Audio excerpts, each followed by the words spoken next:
Today I'm going to show you how to make the flakiest pastry that you can use to make 3 of your favorite Guyanese treats: cheese roll, pine tarts, and patties.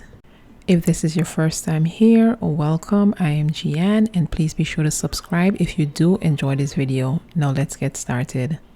First, I'm going to start by placing all-purpose flour into my food processor. And if you don't have a food processor, don't worry, I'll show you how to make this without a food processor as well. To make pastry, you need fat, and to make it flaky and tasty, a combination of butter and shortening is what you need. And the butter should be cold. I'm going to dice it up into smaller pieces before adding it into the food processor. You can make pastry using all butter, but to be honest with you, for this recipe, I do prefer to use a combination of shortening and butter. I feel as though butter pastry is very tender and it falls apart, as opposed to a shortening which holds it together. However, shortening doesn't have a ton of flavor, and that's where the butter comes in. That's going to add the butteriness to that crust. And I'm just adding the butter straight into my food processor, making sure to break those pieces apart. If you don't own a food processor, I would highly recommend it. It's definitely one of my favorite kitchen tools, and you can use it for so much. It is the easiest way to make pastry. And now I am adding shortening, and I'm using a 1-to-1 ratio with the shortening and butter. And I'm using vegetable shortening. And the vegetable shortening makes it extra flaky but gives it some structure so that it holds together. So as you can see, the butter and the shortening both serve a different purpose. And I'm going to pulse this for about a minute or so, just until it resembles coarse crumbs. There may be a few lumps of fat in there, and it's perfectly fine. And as you can see, this is a relatively quick process using a food processor. And this is pretty much what you want the mixture to look like. Next, I'm going to add cold water. Using cold water means the fat stays cold and it's going to make it nice and flaky. And I'm adding about half of the water. Then I'm going to pulse it just until the dough starts to come together, and then add the other half of water and just continue to pulse it. And once the dough starts to come together like this, it's time to turn it out onto your counter. And as you can see right now, the dough is relatively soft, but that's okay. We're going to take care of that in a little bit. Now, using my hands, I am just going to press it together until it forms into a ball. Now, you can stop right here, wrap this up and place it into the fridge. But if you want extra flaky pastry with a lot of layers and for it to be extremely light, follow this simple step. Fold the pastry over onto itself and just gently press the pastry. This is how you're going to create those layers. And I do this step about 8 to 10 times. I just gently fold it over. It does not need to be uniform. And I just continue to flatten it out. With each fold, you're creating a layer of butter and flour.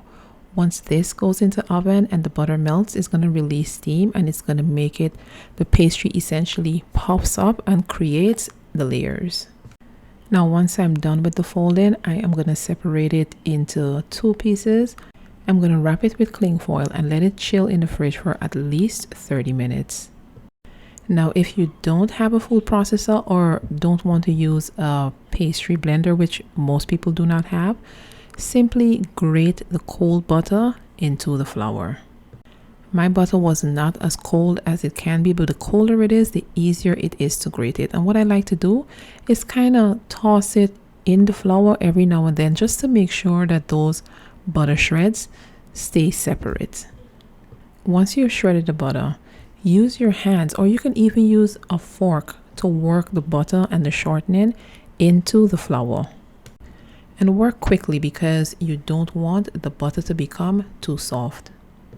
And because the butter was grated, it should take just a few minutes to work it into the flour until it looks like this. And just in case you missed it, there was shortening in the flour as well. Now, to form the dough, add the iced water. Using a spoon, just mix it all together. You will notice that the dough will start to form. Add the remainder of the water and then just continue to mix. And as you can see, this is relatively simple and it does not take long to do at all. This should take just a few minutes. And if you've made it this far in the video, thank you. Be sure to subscribe and to give this video a thumbs up and let me know in the comments what you will be making with this pastry. And at this point, the steps are pretty much just the same as if you used a food processor. Turn it out onto your surface and just bring it together until it forms into a dough. Flatten it and fold it over just the same. And as you can see, while I highly recommend a food processor because I do use it for other things, this is not a recipe where you need any special equipment. Doing it this way works just as well. Look at how flaky that dough is. And just so you know that all of this work wasn't in vain, look at all of those layers that was created.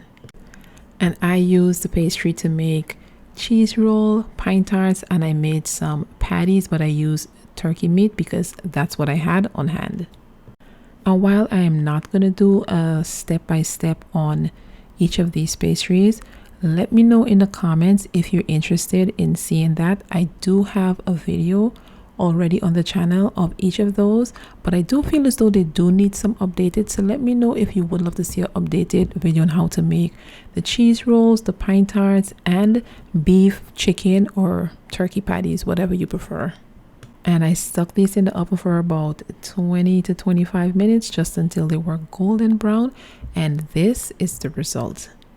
The pastry is light and flaky, and that's because of the shortening, and it has that nice buttery flavor from the butter. And thank you guys for joining me. I will have all of the recipes linked below in the description box, and I'll see you in the next one.